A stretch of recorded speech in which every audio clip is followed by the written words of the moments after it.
네, 짧은 영상인데 마음속에 와닿는 내용인 것 같습니다. 우리가 살면서 영상에서 본 것처럼 정작 중요한 것인데 잊고 사는 것이 참 많은 것 같습니다. 특별히 가까이에 있는 것들, 그것이 물건이든 사람이든 늘 있는 것처럼 생각해서 소홀하게 생각했는데 그것이 오히려 우리에게 귀한 것인 것을 다시 한번 기억할 수 있게 되기를 바라고, 우리가 잊고 사는 것 중에 하나가 바로 성탄이지 않을까 싶어요. 거리에 제가 나가보니까 저녁 때 이 캐롤 안 들린 지 오래됐잖아요. 그리고 크리스마스 트리도 현저하게 줄어들었어요. 그래서 성탄절의 기쁨이 좀 줄어들고 희미해지는 그런 때인 것 같습니다. 2000년 전에도 베들레헴에 많은 사람들이 그 밤에, 주님 오시는 그 밤에 잠들어 있었어요. 그런데 모두가 잠들어 있는 그 밤에도 목자들과 동방박사들 깨어 있었거든요. 그러면서 주님께서 오신다라는 그 소식을 마음속에 간직하고 기다리고 있었어요. 누군가는 그랬죠. 이 시간에 이렇게 모였는데 우리가 정작 잊어버리고 살았던 것들 중에 하나, 예수님께서 우리에게 오셨다라는 것. 어떤 의미로 오셨을까?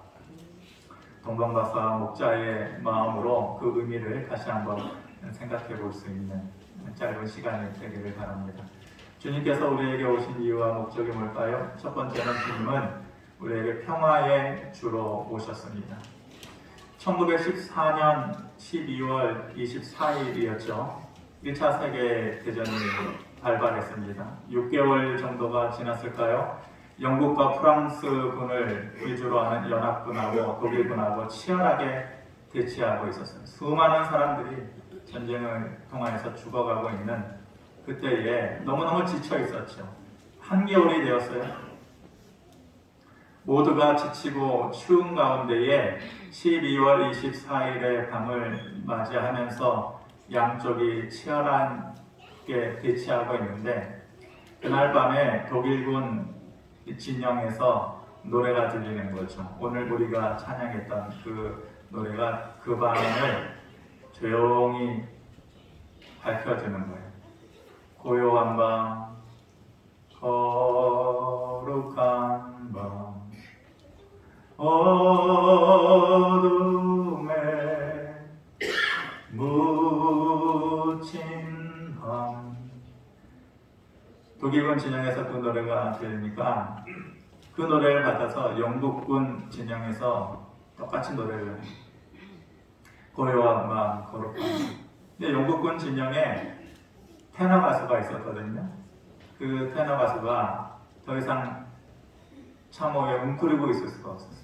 그래서 언덕 위에 올라서서 노래를 불렀어요. 총알이 빗발치는 그 전쟁터에서 벌떡 일어나면은 언제 총알이 내 머리를 관통할지 모르는데 언덕 위에 올라서 그 찬양을 부르는 것이죠. 놀라운 일이 일어났어요.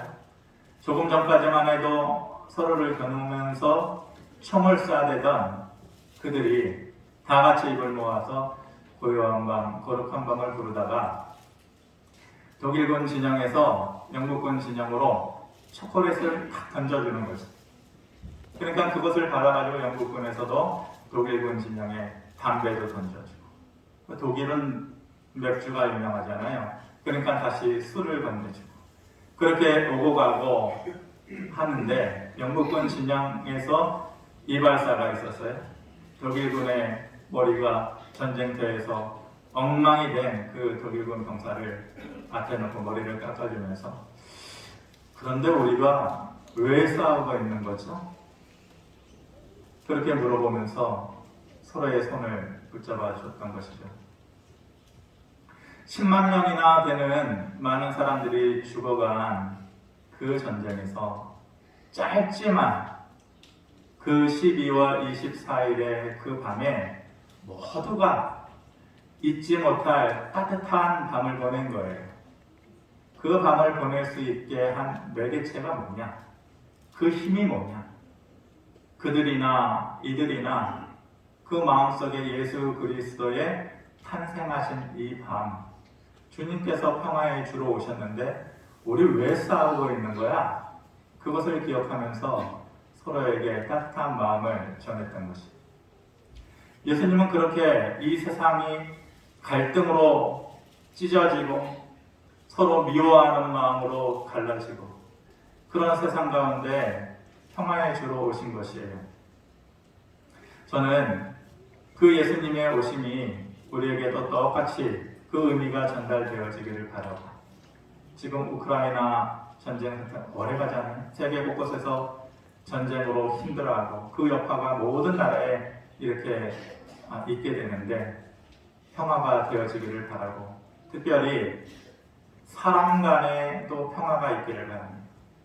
여러분들 지내면서 주변 사람들과 마음의 벽을 세우면서 살았던 시간들, 아니면 지금도 그런 사람들이 있겠죠.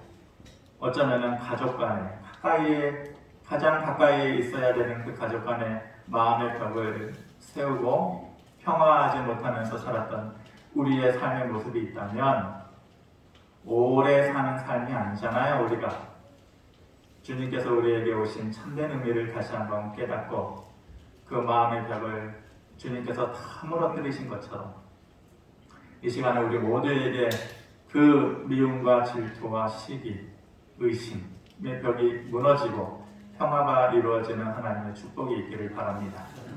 두 번째로 주님께서 우리에게 오신 것은 절망의 해결자로 오십니다. 우리가 새벽 예배 때 레위기 말씀을 보고 있는데 레위기 25장에 보면 이스라엘에 참 희한하고도 대단한 사회법이 있다라는 것을 알 수 있어요. 그것이 뭐냐면은 고엘 제도라는 것이에요. 고엘 제도. 쉽게 얘기하면 그것이 무엇이냐? 살면서 자기가 실수해서 못 살기도 하고 다른 사람 때문에 실패하기도 하고 얼마든지 인생사 그런 일이 있을 수 있잖아요. 이스라엘 사람들 중에 자기가 잘못해가지고 자기가 가지고 있었던 땅도 팔게 되고 자기의 신분도 하다 못해서 남의 집에 종으로 팔려가야 되는 그런 상황이 놓여질 수 있잖아요. 그러면서 땅도 팔고 자기가 남의 집에 종으로 팔려가면서 그 안타까운 모습, 힘없는 모습으로 끌려가면서 그 사람에게도 그런데 권리가 있다 이렇게 얘기해요. 무슨 권리냐? 레위기 25장 48절 말씀 우리 한번 같이 읽어볼까요? 시작! 그가 팔린 후에 그에게는 속량받을 권리가 있나니 그의 형제 중 하나가 그를 속량하거나 이렇게 합니다. 그가 자기가 잘못해서 아니면 자기가 능력이 부족해서 남의 집으로 종된 모습으로 처참하게 끌려가면서도 그 사람에게 한 가지 권리가 있다는 거예요. 그게 뭐냐면은 가까운 가족이나 친척에게 말할 권리가 있는 거예요. 무슨 말할 권리냐? 나 지금 팔려간다. 내 인생 잘못 살아서 땅 다 빼앗겼다. 그러니 팔려가는 내 인생 너희들이 도와줘라. 나를 대신해서 사줘라. 이렇게 말할 권리가 있다라는 거예요. 그게 고엘 제도라는 것이에요. 하나님께서 그 제도를 만들어 주신 것은 그 사회 가운데에서 영원한 실패자가 없게 하려는 거예요. 영원히 절망 속에 빠지는 자가 없게 하려는 거예요. 그래서 부족하고 연약하여서 한때 절망 가운데 머문다 할지라도 가까운 사람들을 통하여서 그들을 구해내게 하시는 것, 그것이 하나님의 뜻인 것이죠. 그런데 사람이라는 것이 늘 마음대로 되나요? 팔려가면서 그 권리를 주장해요. 나 지금 힘들어서 팔려간다. 나 사줘라. 나 구해줘라 그러는데 그 사람이 개망나니 같이 살았어요. 누가 도와주겠어요? 가까운 친척 중에서도 고개 하나 돌리지 않아요. 사줄 수가 없어요. 그러니까 이 고엘 제도라는 것은 완전한 것, 완전하게 그 사람을 구해주는 것이야. 이 불완전한 고엘 제도를 완전하게 완성시키신 분이 바로 예수님이십니다. 그 예수님께서 오셔서 십자가에 죽으심으로 인하여서 우리의 모든 죄를 다 대신 사주셨어요. 그리고 죄뿐만이 아니라 우리의 인생의 모든 문제들도 대신 사주셨어요. 우리에게 권리가 있어요. 어떤 권리가 있어요? 예수님, 내가 실패했습니다. 내가 좌절하고 있습니다. 마치 그때 사람들이 얘기하는 것처럼 저 땅 팔았어요. 저 지금 남의 집에 종의 신분으로 팔려가요. 그렇게 얘기하듯이 예수님 앞에서 우리가 말할 권리가, 예수님, 저 실망했습니다. 저 상처받았습니다. 저 힘들어서 이제 못 살겠습니다. 그러니 나 도와주세요. 내 짐 대신 사주세요. 내 인생의 짐 주님께서 대신 사주세요. 말할 권리가 있다. 그 말할 권리를 내세우는 자에게 주님께서는 의무적으로 고엘 제도를 행사해요. 그래서 그것을 사주십니다. 예수님께서 우리의 죄를 완전하게 사주시고 절망 가운데에서 삶의 문제를 안고 끙끙대면서 살아가는 우리의 인생의 문제도 예수님께서 완전하게 다 사주신다 약속하신 것입니다. 시편 68편 19절에 그래서 이렇게 말씀하셔요. 날마다 우리 짐을 지시는 주 곧 우리의 구원이신 하나님을 찬송할지로다. 날마다 나는 내 짐을 질 수가 없어. 인생의 무거운 짐 때문에 쓰러지고 넘어지고 절망하는데 예수님께서 어느 날 오셔서 그 짐을 내가 다 사줄게 라고 말씀하십니다. 주님께서 우리에게 오신 이후에 주님은 절망의 해결자로 우리에게 오셨어요. 마지막으로 주님은 우리에게 임마누엘의 하나님, 임마누엘의 주로 오셨어요. 23절에 보면 보라 처녀가 잉태하여 아들을 낳을 것이요 그의 이름은 임마누엘이라 하리라 하셨으니 이를 번역한즉 하나님이 우리와 함께 계시다 하니라. 하나님이 우리와 함께 계시다. 이스라엘 사람들이 전쟁에서 나아가서 싸울 때에도 기근 때문에 굶어 죽어가는 그 삶의 현장에서도 그들을 꿋꿋하게 버티게 해줄 수 있는 힘이 바로 이 고백이었어요. 그럼에도 불구하고 하나님이 우리와 함께 계신다. 언젠가는 그 하나님께서 그 능력의 오른손으로 내 넘어진 발에 힘을 주시고 나를 이렇게 세워주실 것이며 내 발은 사슴과 같이 반석 위를 뛰어다니리라. 그 믿음이 있었기 때문에 그들이 그때의 순간순간에 위기를 넘어갈 수 있었던 것이죠. 광야의 40년의 그 어려운 시기를 살아갈 때 내일이면 어디로 가야 되나? 내일이면 무엇을 먹고 살아야 되나? 그것이 우리의 인생의 큰 문제 아닙니다. 그럴 때에 하나님께서 불기둥과 구름기둥을 보여주셨어요. 너희가 갈 길을 내가 보여주마 말씀하셨어요. 만나와 메추라기를 내려주셨어요. 먹을 거 걱정하지 마라. 하늘에 나는 새도 다 내가 먹인다. 하물며 내 백성이 너희랴 하시면서 그들을 40년 동안 옷이 헤어지지 않게 하시고 신발이 닳게 되어지지 아니하였다. 그들을 함께 하셨어요. 가나안 땅에 들어갔어요. 그들이 그 땅에 들어가서 이제 배불리 먹게 되었는데 하나님을 배신하게 되었어요. 창고가 넘쳐나니까 자기의 배가 불러지니까 그 도와주셨던 하나님을 멀리하고 있게 된 것이에요. 그럴 때에도 하나님은 그들을 잊지 않고 함께 해주셨어요. 바벨론의 포로로 잡혀가서 70년의 포로 생활을 할 때에 우리 언제 돌아가요? 언제 고향으로 돌아가요? 이 무거운 노예의 짐을 언제 풀 수 있을까요? 그때에도 하나님께서 그들에게 함께 하셔서 결국은 그 시간이 지나고 나서 온전히 하나님께서 모든 삶의 회복을 허락해 주셨어요. 하나님은 늘 이스라엘 백성에게 함께 하셨던 분이에요. 그 하나님께서 오늘 우리에게도 함께 하시는 줄을 믿습니다. 예수님께서 그때의 평화의 주로 오신 것처럼 지금 오늘 이 시간에도 우리에게 평화의 능력을 주셔서 모든 삶의 벽이 무너지기를 바랍니다.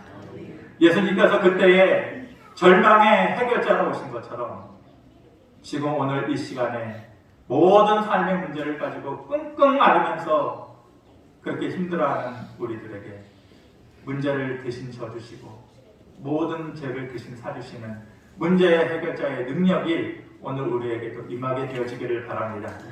그때 예수님께서 임마누엘을 하나님으로 오셨는데 하나님 마음이 변치 아니하시고 오늘 우리에게도 함께 하셔서 소망을 잃어가고 어둠 가운데서 살아가는 우리에게 임마누엘의 하나님의 능력이 우리를 다시 한번 힘있게 하고 그러한 능력을 통하여서 연말을 잘 마무리하고 새해를 새로운 힘으로써 맞이할 수 있게 되는 하나님의 은총과 능력이 저와 여러분들 가정에 충만하기를 예수님의 이름으로 축원합니다. 고마우신 아버지 하나님, 주님께서 우리에게 평화의 주로 오셨습니다. 문제의 해결자로 오셨습니다. 임마누엘의 하나님으로 오셨습니다. 그런데 그 소중한 것을 우리가 너무 잊고 살았습니다. 이 시간에 다시 기억합니다. 우리의 입술로 고백합니다. 평화의 주님, 문제 해결의 주님, 임마누엘의 하나님, 우리를 다시 변화시키시고 새롭게 해 주시옵소서. 입술로 되뇌일 때에 그렇게 되어지는 놀라운 삶의 능력과 체험이 있게 하여 주시옵소서. 감사드리며 예수 그리스도의 이름으로 기도하옵나이다. 아멘.